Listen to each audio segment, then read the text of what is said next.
જય માતાજી મિત્રો, હર હર મહાદેવ। સ્વાગત છે તમારું મારી યુટ્યુબ ચેનલ આજના સત્સંગમાં। આજના વિડીયોમાં આપણે જાણીશું એકાદશીનું વ્રત એટલે કે સટતિલા એકાદશીનું વ્રત અને કથા અને પૂજાનું મહાત્મ્ય। તો ચાલો જાણીએ સટતિલા એકાદશીના વ્રતની કથા અને પૂજા। જો તમને મારો વિડીયો પસંદ આવે તો લાઈક કરજો, શેર કરજો અને સબસ્ક્રાઈબ કરજો। સટતિલા એકાદશીનું મહાત્મ્ય। ભગવાન શ્રી કૃષ્ણે અર્જુનને કહ્યું, એકવાર નૈમિષારણ્યમાં સૌનક આદિ 88,000 ઋષિ મુનિઓ એકઠા થયા હતા। ત્યારે સૌનકાદિક ઋષિઓએ સૂતજીને પ્રાર્થના કરતા કહ્યું કે હે સૂતજી, આપ એકાદશીનું મહાત્મ્ય સંભળાવવાની કૃપા કરો। ત્યારે સૂતજીએ કહ્યું કે હે મહર્ષિઓ, આપણા ઋષિ મુનિઓએ પાપ પુણ્યનો, સ્વર્ગ નર્કનો આદિનો વિચાર ધ્યાનમાં લઈ મનુષ્યને સારા માર્ગે ચાલવા, સારા કર્મો કરવા, જપ તપ વ્રત ઉપવાસ કરવા સૂચન કરેલ છે। આમાં એકાદશીના વ્રતનું મહાત્મ્ય મોટું છે। એકાદશી એટલે કે 11। દર માસમાં 2 11 આવે છે, એક સુદ પક્ષમાં શુક્લ પક્ષમાં અને બીજી વદ પક્ષમાં એટલે કે કૃષ્ણ પક્ષમાં। આમ 12 માસમાં કુલ 24 એકાદશી થાય છે। ઉપરાંત 3 વર્ષે આવતા અધિક માસની 2 એકાદશી એટલે કે 26 એકાદશી કરવામાં આવે છે। 26 એકાદશીના વ્રત ન કરી શકે તેણે અષાઢ સુદ શુક્લ એકાદશી એટલે કે દેવશયની એકાદશીથી કારતક સુદ શુક્લ એટલે કે દેવ ઉઠી પ્રબોધિની એકાદશી સુધીની બધી એકાદશીઓ કરવી જોઈએ। એકાદશીમાં ઉપવાસ કરવામાં આવે છે। ઉપવાસ બે પ્રકારના છે, સાપત્ય મનુષ્યો શુક્લ સુદ પક્ષની અને કૃષ્ણ વદ પક્ષની એમ બંને એકાદશીનો ઉપવાસ કરી શકે છે। જ્યારે અપત્ય મનુષ્યે કૃષ્ણ પક્ષની એકાદશીનું વ્રત ન કરતા સમપત્ર વ્રતનો સંકલ્પ કરવો। એ જ પ્રમાણે શુક્લ પક્ષની ક્ષયવિધિ હોય તો વ્રત કરવું। વૈષ્ણવોએ કૃષ્ણ પક્ષની એકાદશી કરવી।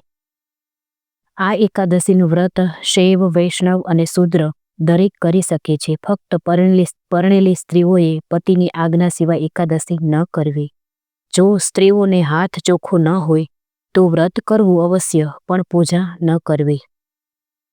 કોઈનું ઘરમાં મૃત્યુ થઈ ગયેલું હોય કે સૂતક આદિ કાંઈ પણ હોય તો પણ એકાદશીનું વ્રત થાય છે, તેની પૂજા થતી નથી।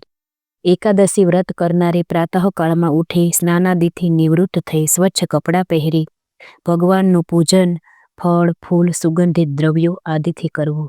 એકાદશીમાં ઉપવાસ જરૂરી છે। બને ત્યાં સુધી ઉપવાસમાં ફળાહાર કરવો। જુદી જુદી ફરાળી વાનગીઓ બનાવી લેવી નહીં। જો તમારા ઘરના મંદિરમાં ચિત્રજી હોય તો સાફ કપડાથી લૂછી અને તેનું પૂજન કરવું જોઈએ, અબીલ, ગુલાલ, કંકુ, ચોખા, તુલસીપત્ર, પુષ્પ વગેરેથી। અને બાલગોપાલનું હોય મૂર્તિ તો તેને સ્નાન કરાવવાનું, વસ્ત્રો ધારણ કરાવવાના અને શક્ય હોય અને ઘરનું હોય ચોખ્ખું માખણ તો માખણ ધરાવવું, નહીંતર ગમે તે સિઝનના ફળ ફલાદી ફ્રૂટ અથવા તો મેવા મીઠાઈ કે ઘરનો બનાવેલો પ્રસાદ ભગવાનને ધરી શકાય છે। એકાદશીનું વ્રત બધા વ્રતોમાં મોટું છે। એકાદશીનું વ્રત કરવાથી બધા વ્રતો કર્યાનું ફળ મળે છે। આવું પવિત્ર એકાદશીનું વ્રત છે। તો ચાલો હવે આપણે સાંભળીએ સટતિલા એકાદશીની વાર્તા। પોષ માસની કૃષ્ણ વદ પક્ષની એકાદશી। એક સમયે દાલભ્ય ઋષિએ પુલત્સ્ય ઋષિને પૂછ્યું કે હે મુનીશ્વર, મનુષ્ય મૃત્યુલોકમાં બ્રહ્મહત્યા આદિ મહાન પાપ કરે છે અને બીજાના ધનની ચોરી, બીજાની ઉન્નતિ જોઈને ઈર્ષા આદિ કરે છે, તો પણ તેમને નરક પ્રાપ્ત થતું નથી। તેનું શું કારણ છે? તે ન જાણે ક્યું અલ્પદાન અથવા અલ્પ પરિશ્રમ કરે છે જેનાથી પાપ નષ્ટ થાય છે। આ બધું તમે મને કૃપા કરીને કહો। તેથી પુલસ્ત્ય મુનિ બોલ્યા, હે મુનિ, તમે મને અત્યંત ગંભીર પ્રશ્ન પૂછ્યો છે। તેનાથી સંસારી જનોને ખૂબ લાભ થશે। આને ઇન્દ્ર આદિ દેવ પણ જાણતા નથી, પરંતુ હું તમને આ ગુપ્ત ભેદ અવશ્ય જ બતાવું છું। પૂષ માસ આવવાથી મનુષ્યો સ્નાન આદિથી શુદ્ધ રહેવું જોઈએ અને ઇન્દ્રિયોને વશમાં કરીને તથા કામ, ક્રોધ, લોભ, મોહ, ઈર્ષા, અભિમાન આદિનું સ્મરણ ન કરવું। જોઈએ. તેણે હાથ પગ ધોઈને પુષ્ય નક્ષત્રમાં છાણ, કપાસ, તલ મેળવીને છાણા બનાવવા જોઈએ. એ છાણાથી 108 વાર હવન કરવો. અને જો એ દિવસે મૂળ નક્ષત્ર હોય અને દાદરસો હોય તો નિયમથી રહેવું. સ્નાન આદિ નિત્ય ક્રિયાથી શુદ્ધ થઈને ભગવાનનું પૂજન કીર્તન કરવું જોઈએ. એકાદશીના દિવસે વ્રત કરવું અને રાત્રિમાં જાગરણ તથા હવન કરવું. અને આ દિવસે તો મિત્રો આ વખતે દુર્લભ સંયોગ થયો છે કે સટતિલા એકાદશી અને ઉત્તરાયણ બંને સાથે છે, એટલે તેના પુણ્યનો તો કોણ પાર પામી શકે. જેટલું ભગવાનનું કાર્ય કરશો તેટલું ઓછું અને પુણ્ય વધુ, એવું છે. કેટલો સરસ આજે બંનેનો સમન્વય છે. તો જેટલું થાય તેટલું ભગવાનનું કીર્તન, ભજન, પૂજન, દાન, સ્નાન વગેરે કરવું જ જોઈએ. બીજા દિવસે ધૂપ, દીપ, નૈવેદ્યથી ભગવાનની પૂજા કરવી અને ખીચડીનો ભોગ લગાવવો જોઈએ. એ દિવસે કૃષ્ણ ભગવાનનું પૂજન કરવું જોઈએ. તેમને પેઠા, નાળિયેર, સીતાફળ, સોપારી સહિત અર્ઘ્ય દેવા જોઈએ. પછી તેમની સ્તુતિ કરવી જોઈએ કે હે ભગવાન, તમે અશરણોને શરણ દેનારા છો. તમે સંસારમાં ડૂબેલાનો ઉદ્ધાર કરનારા છો. હે પુંડરીકાક્ષ, હે કમલ નેત્રધારી, હે વિશ્વ ભગવાન, હે જગદગુરુ, તમે લક્ષ્મીજી સહિત મારા આ તુચ્છ અર્ઘ્યનો સ્વીકાર કરો. તે પછી બ્રાહ્મણને તલનું દાન કરવું જોઈએ.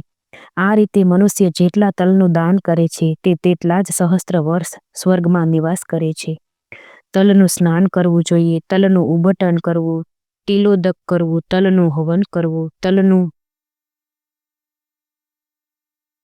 ભોજન કરવું, તલનું દાન કરવું, આ સટતિલા કહેવાય છે. તેનાથી અનેક પ્રકારના પાપ દૂર થાય છે. એક દિવસ નારદ ઋષિ બોલ્યા, હે ભગવાન, તમને નમસ્કાર છે. આ સટતિલા એકાદશીનું ક્યું પુણ્ય હોય છે અને એની કઈ કથા છે તે કૃપા કરીને મને કહો. ત્યારે શ્રી કૃષ્ણ ભગવાન બોલ્યા, હું તમને આખી જોયેલી સત્ય ઘટના કહું છું, તે ધ્યાનપૂર્વક સાંભળો. પ્રાચીન સમયમાં મૃત્યુલોકમાં એક બ્રાહ્મણી રહેતી હતી. તે સદૈવ આ વ્રત કરતી હતી. એક સમયે તે 1 માસ સુધી વ્રત કરતી રહી. તેનાથી તેનું શરીર અત્યંત દુર્બળ થઈ ગયું. તે અત્યંત બુદ્ધિમાન હતી, છતાં તેણે ક્યારેય દેવતાઓ તથા વ્રતોથી પોતાનું મન અસ્થિર ન કર્યું. આ રીતે મેં વિચાર્યું કે બ્રાહ્મણી એ વ્રત આદિથી પોતાનું શરીર શુદ્ધ કરી લીધું છે અને તેને વૈષ્ણવ લોક પણ મળશે, પરંતુ તેણે ક્યારેય અન્નનું દાન કર્યું ન હતું. તેથી તેની તૃપ્તિ થવી મુશ્કેલ છે. આવું વિચારીને હું મૃત્યુ લોકમાં ગયો અને બ્રાહ્મણી પાસે અન્ન માંગ્યું. તે બોલી, હે મહારાજ, તમે અહીં શા માટે આવ્યા છો? મેં કહ્યું, મને ભિક્ષા જોઈએ છે. તેથી તેણે મને એક માટીનો પિંડ આપી દીધો. હું તે લઈને સ્વર્ગમાં પાછો ફર્યો. થોડો સમય વીતતા તે બ્રાહ્મણી પણ શરીર ત્યાગીને સ્વર્ગમાં આવી. મૃત્યુપિંડના પ્રભાવથી તેને એક જગ્યાએ એક આમ્ર વૃક્ષ સહિત ગૃહ મળ્યું, પરંતુ તેણે તે ગૃહમાં કોઈ અન્ય વસ્તુ ન મેળવી.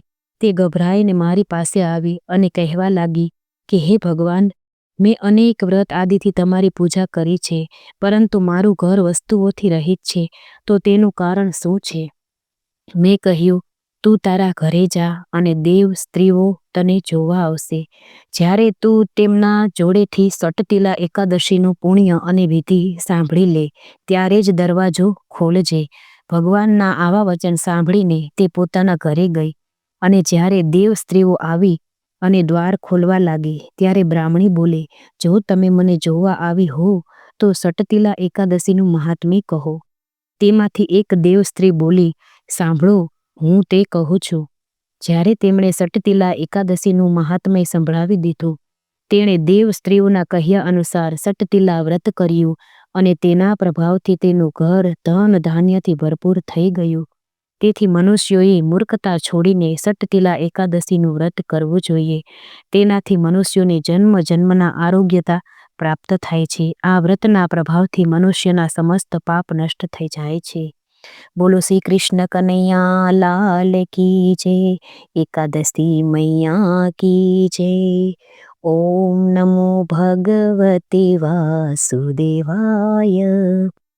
તો મિત્રો, મને આશા છે કે તમને મારો વિડીયો જરૂર પસંદ આવશે. આજે સંક્રાંતિ અને એકાદશી બંને સાથે છે. શુભ સંયોગ છે. જેટલું ધર્મ કાર્ય થાય તેટલું કરજો અને પુણ્યના ભાગીદારી બનજો. કારણ કે આજે કરેલું પુણ્ય દાન તે બધું અક્ષય થવાનું છે. જય માતાજી મિત્રો.